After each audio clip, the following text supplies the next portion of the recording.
नमस्कार। अगर आप शेयर मार्केट में एक ऐसी सॉलिड फाउंडेशन बनाना चाहते हैं जिस पर आपकी वेल्थ की एक सुपर स्ट्रॉन्ग बिल्डिंग खड़ी हो सके, तो आप बिल्कुल सही जगह पर हैं। चलिए साथ मिलकर सारे बेसिक्स को एकदम क्रिस्टल क्लियर करते हैं। सबसे पहले जरा स्क्रीन पर यह नंबर देखिए, 700 करोड़ रुपए। सोच रहे होंगे ये क्या है, कोई लॉटरी का नंबर है क्या? जी नहीं, ये रिजल्ट है एक छोटे से इन्वेस्टमेंट का जो आज से 40 साल पहले विप्रो कंपनी में किया गया था। अब सवाल तो यही उठता है ना कि सिर्फ 10,000 रुपए से इतना बड़ा अमाउंट ये हुआ कैसे? यही तो है स्टॉक मार्केट का पोटेंशियल, और हाँ, इसका रिस्क भी। चलिए इसको आगे बिल्कुल आसान भाषा में समझते हैं। तो चलिए शुरू करते हैं सेक्शन 1 से।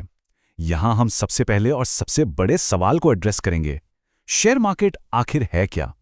एक रिस्क या एक रिवॉर्ड? देखिए, बहुत सिंपल है। जब आप किसी कंपनी का शेयर खरीदते हैं ना, तो आप बेसिकली उस कंपनी में एक छोटी सी हिस्सेदारी यानी ओनरशिप खरीद रहे हैं।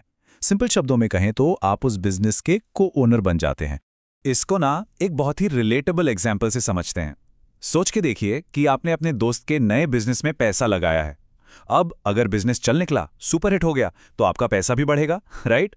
लेकिन अगर बिजनेस फेल हो गया तो आपका पैसा भी रिस्क पर है।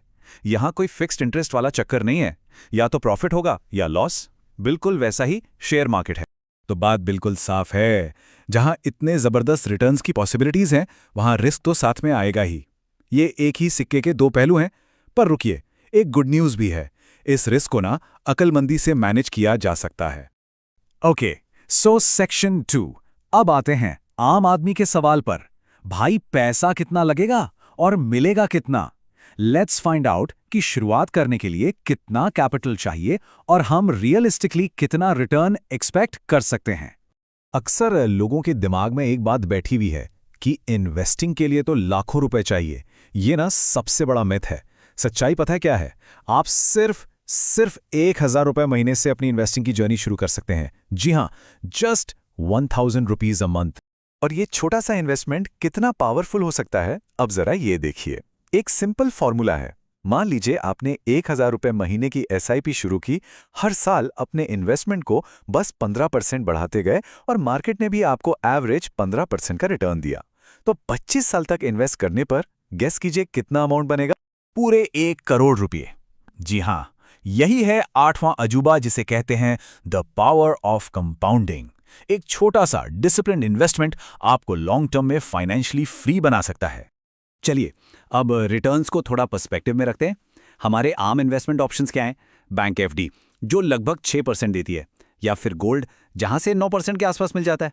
लेकिन शेयर मार्केट, अगर आप थोड़ी रिसर्च और अक्लमंदी से इन्वेस्ट करते हैं तो लॉन्ग टर्म में 18 से 20% का एवरेज रिटर्न मिलना बिल्कुल पॉसिबल। ओके, सब समझ आ गया। रिस्क, रिवॉर्ड, पोटेंशियल सब क्लियर है। लेकिन अब सबसे जरूरी सवाल, शुरू कैसे करें? और यकीन मानिए, ये प्रोसेस आजकल इतना ज़्यादा आसान हो गया है ना। आपको बस 3 चीज़ों की ज़रूरत है। आपका आधार कार्ड, पैन कार्ड और एक बैंक अकाउंट। That's it. और ये 3 चीज़ें तो आजकल ऑलमोस्ट हर किसी के पास होती ही है। इसके बाद अगला स्टेप है एक डीमैट और ट्रेडिंग अकाउंट खुलवाना। इस फैंसी नाम से घबराइए मत। ये बस आपके शेयर्स के लिए एक डिजिटल लॉकर या बैंक अकाउंट जैसा है।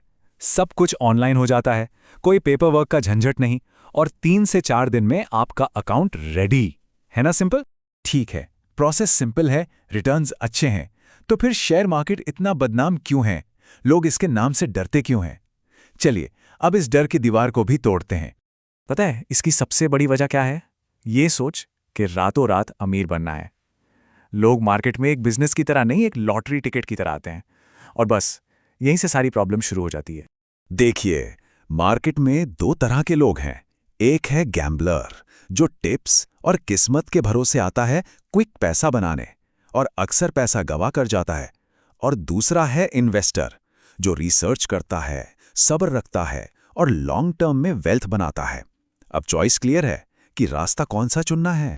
तो फिर इन्वेस्टर वाला सही माइंडसेट आखिर है क्या? चलिए इसको मैं एक बहुत ही मजेदार रियल लाइफ स्टोरी से समझाता हूं। एक ऐसी कहानी जो आपको हमेशा याद रहेगी। हुआ ये कि अमेरिका में एक सर्वे किया गया, बड़ा इंटरेस्टिंग था। एक टीम थी 10 साल के बच्चों की, और उनके सामने कौन थे? Professional high level chartered accountants. दोनों टीम्स को बोला गया कि आप लोग स्टॉक्स चुनकर अपना अपना पोर्टफोलियो बनाओ। अब बच्चों ने क्या किया, उनको बैलेंस शीट, पीई रेशो ये सब तो समझ नहीं आता था। उन्होंने सिंपल लॉजिक लगाया। उन्होंने उन कंपनीज के शेयर खरीदे जिनके प्रोडक्ट्स वो रोज यूज करते थे या पसंद करते थे, जैसे कैडबरी, डिज्नी, बार्बी डॉल्स बनाने वाली कंपनी। और रिजल्ट सुन के आप हैरान हो जाएंगे। 5 साल बाद उन बच्चों के पोर्टफोलियो ने उन एक्सपर्ट्स, उन सीए के पोर्टफोलियो को पीछे छोड़ दिया, आउट परफॉर्म कर दिया। उन्होंने ज्यादा पैसा कमाया। और क्यों? सिर्फ और सिर्फ कॉमन सेंस की वजह से। तो इस कहानी से क्या सीखने को मिलता है? 3 सिंपल बातें। पहला, उस चीज में इन्वेस्ट करो जो आपको समझ आती है। दूसरा, अपने पैसे को बढ़ने के लिए टाइम दो। और तीसरा और सबसे जरूरी, इसके लिए आपका फाइनेंस बैकग्राउंड का होना जरूरी नहीं है। आप आर्ट से हों, साइंस से या इंजीनियरिंग से, कोई फर्क नहीं पड़ता। तो अब जब सारे बेसिक्स क्लियर हो चुके हैं और इन्वेस्टिंग का सबसे बड़ा सीक्रेट यानी कॉमन सेंस भी आपको पता चल गया है, तो सवाल अब ये नहीं है कि इन्वेस्ट करें या ना करें। सवाल अब ये है, आपका पहला इन्वेस्टमेंट कौन सी कंपनी में होगा? इस पर सोचना जरूर।